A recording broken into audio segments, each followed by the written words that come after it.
nagsasalita si RRD sa kanilang rally sa Maisog na ini-insist pa rin niya yung tungkol doon sa pagpapahaba daw ng termino ng Pangulo at ayaw na daw umalis. Diyos ko, magdadalawang taon lang ang ating Pangulo tapos aakusahan mo ng ganyan. Isa pa mga kaibigan, kung lahat na lang ng mga politiko ay mag-aakusa na o ikaw ganito ka, ikaw ganyan ka, ikaw ayaw mo umalis sa pwesto. Mga kaibigan, wala namang basihan, wala namang matibay na ebidensya. Anong mangyari sa bansa natin? Hindi tayo uusad, hindi tayo magkakaroon ng katahimikan. Guys, kung titingnan natin, yung mga sinasabi ni RRD, siya yun siya yung ayaw umalis sa pwesto. Kita niyo naman, 22 years siya naging mayor ng Davao. Pagkatapos niya maging mayor ng Davao, ipinatakbo niya yung kanyang mga anak. At hinawakan nila ang Davao. Pagkatapos, tumakbo siya as Pangulo ng Pilipinas. And then ngayon, gusto nilang makabalik sa pwesto. Wala pang 2 taon ng ating Pangulong Bongbong Marcos. So kung titingnan natin, siya yun, yung nagsasabi na ayaw umalis sa pwesto. Siya yun, malinaw na malinaw, mga kaibigan. At ginagamit nilang issue na ito para i-trigger ang damdamin ng mga tao at para magalit sa ating Pangulo.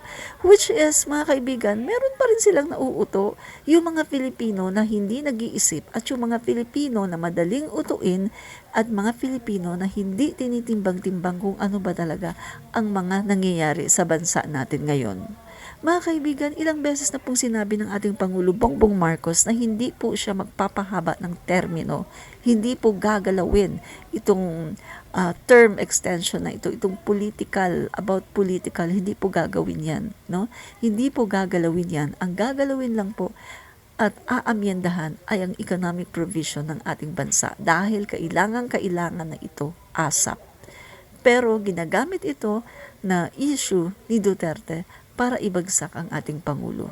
Mga kaibigan, sila ang nagpapagulo sa ating bayan. Umuusad na tayo, napakaraming investors na pumapasok sa ating bansa, pero merong mga ganito na isang grupo na nananawagan na bumaba ang ating Pangulo at nagsasabi pa at nag-hallucinate na si Sara Duterte daw ang legitimate president of the Philippines. Hello!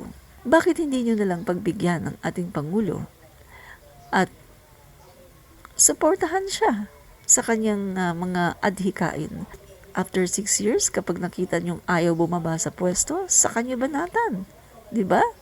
Yun lang yun Pero as of now, napakabata pa ng administrasyon. Magdadalawang taon lang sa July 1 para sabihin niyo na kaagad na ayaw bumaba sa pwesto. Nagpapakita lang tuloy kayo ng pagiging matakaw ninyo sa power. Mga guys, huwag kayong maniniwala sa mga ganyang klaseng panawagan dahil ang ating Pangulo ay hindi po magpapahaba ng kanyang termino.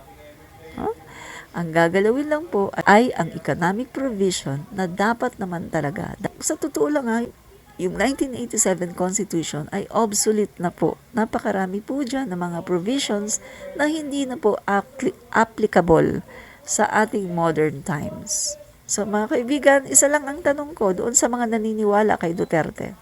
Sa panahon ba ni Duterte, napamura ba niya ang bigas? Hindi ba't maraming nagrereklamo dahil kahit yung mga bigas na may bukbok ay binebenta sa merkado? Naalala niyo rin ba yung sinabi ni Duterte sa kanyang speech na huwag nang bigyan ng kanin yung mga nasa rehab, bigyan na lang sila ng shabu. Kasi mas mura ang shabu kaysa kanin. Di ba? At tanong ko pa, napadami ba niya ang trabaho nung panahon niya? Hindi ba hindi?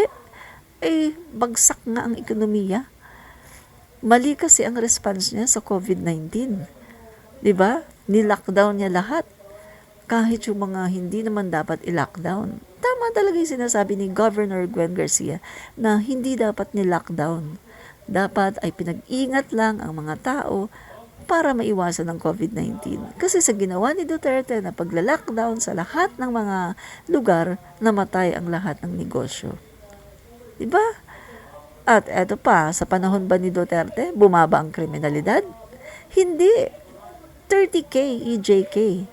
At meron pang mga kidnappings ng mga sabongero At meron pang mga pogo-related crimes. Napakarami pong krimen sa panahon ni Duterte. Diba? At kahit siya mismo, umamin siya, hindi daw niya kayang subuin ang droga.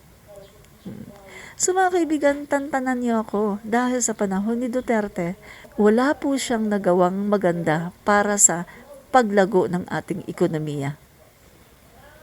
Di ba? Nakapaghatak ba siya ng mga investors? Hindi. Yung China na inasahan niya ay pumalpak pa dahil binawi pa yung kanilang commitment na popunduhan yung tatlong biggest projects ng bansa. 'Di ba? So, kung titingnan natin mga kaibigan, wala naman pong magandang nagawa ang Duterte administration sa ekonomiya ng Pilipinas. At yung 119 na ipinangako niya na infrastructure, build projects, 12 lang ang kanyang na-deliver. 12 only ang natapos sa kanyang termino. So, saan doon ang magaling? Saan doon ang pagiging best president? Tanong lang doon sa mga gustong pabagsakin ang ating Pangulong Bongbong Marcos. Magsuri kayo. Tingnan nyo ang pagkakaiba ng panahon ni Duterte at panahon ni PBBM ngayon. Magsuri, huwag magpadala sa mga marites. Real talk tayo.